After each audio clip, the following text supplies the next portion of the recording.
Assalamualaikum warahmatullahi wabarakatuh.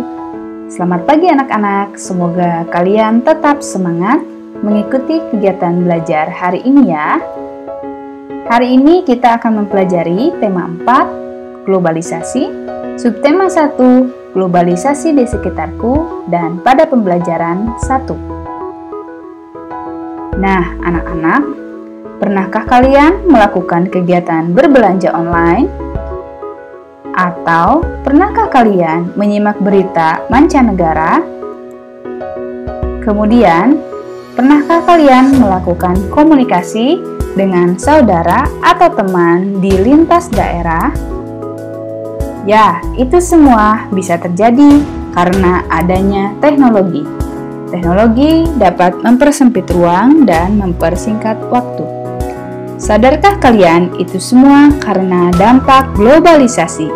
Apa itu globalisasi? Globalisasi berasal dari kata globalization.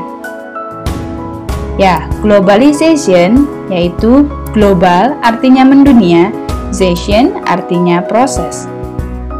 Jadi, globalisasi adalah suatu proses yang mendunia yang membuat manusia saling terbuka dan bergantung satu sama lainnya seolah-olah tanpa ada batas waktu dan jarak. Dan pernahkah kalian menemukan produk atau barang dari negara lain di Indonesia? Atau produk Indonesia dapat ditemukan di negara lain? Seperti produk-produk berikut. Ini karpet berasal dari Turki. Kemudian jam tangan yang terkenal dari Swiss. Dan ini batik dari Indonesia. Boneka ini berasal dari Tiongkok. Susu yang sering kita minum setiap hari dari New Zealand. Dan kendaraan roda 4 Honda dari Jepang.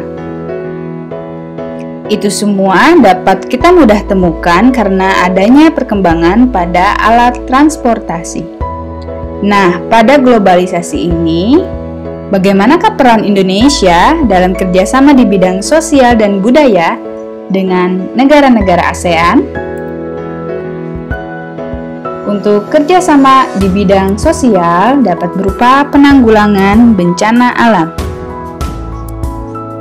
Dan peran Indonesia dalam kerjasama di bidang sosial berupa Indonesia mengirimkan bantuan kemanusiaan ke negara yang dilanda bencana alam.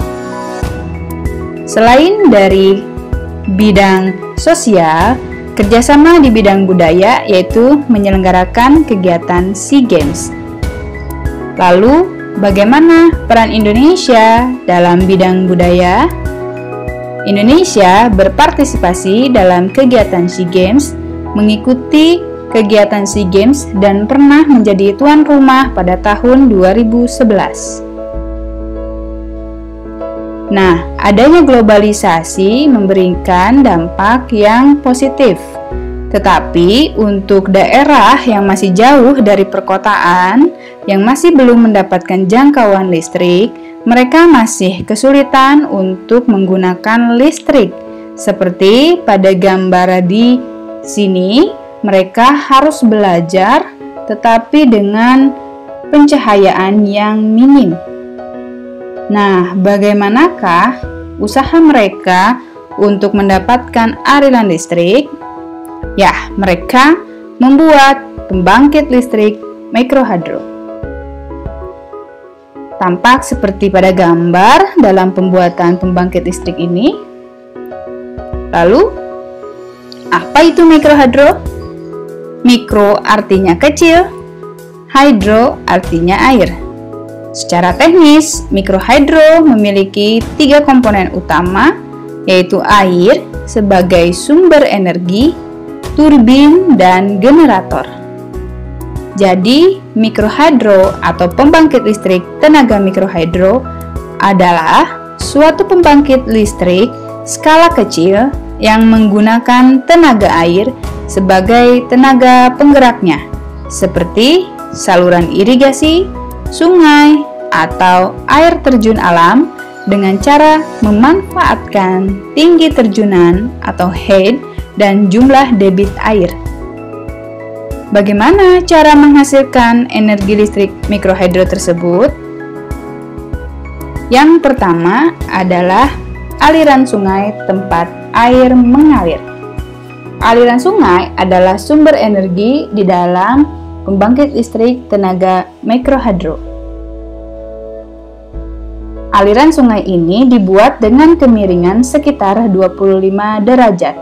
Saluran pengambilan air yang digunakan untuk mengalirkan air dari sungai menuju kincir air. Dan yang ketiga, kincir air ini mengubah energi potensial air menjadi energi gerak yang dihubungkan dengan generator. Nah, di gambar 4 ada penghubung turbin dengan generator atau dinamo. Di gambar yang kelima, generator atau dinamo akan menghasilkan energi listrik dari energi gerak. Dan yang terakhir, yang keenam, terdapat saluran transmisi. Saluran transmisi merupakan saluran penyalur energi ke konsumen. Nah, anak-anak, itu saja materi untuk hari ini. Terima kasih. Wassalamualaikum warahmatullahi wabarakatuh.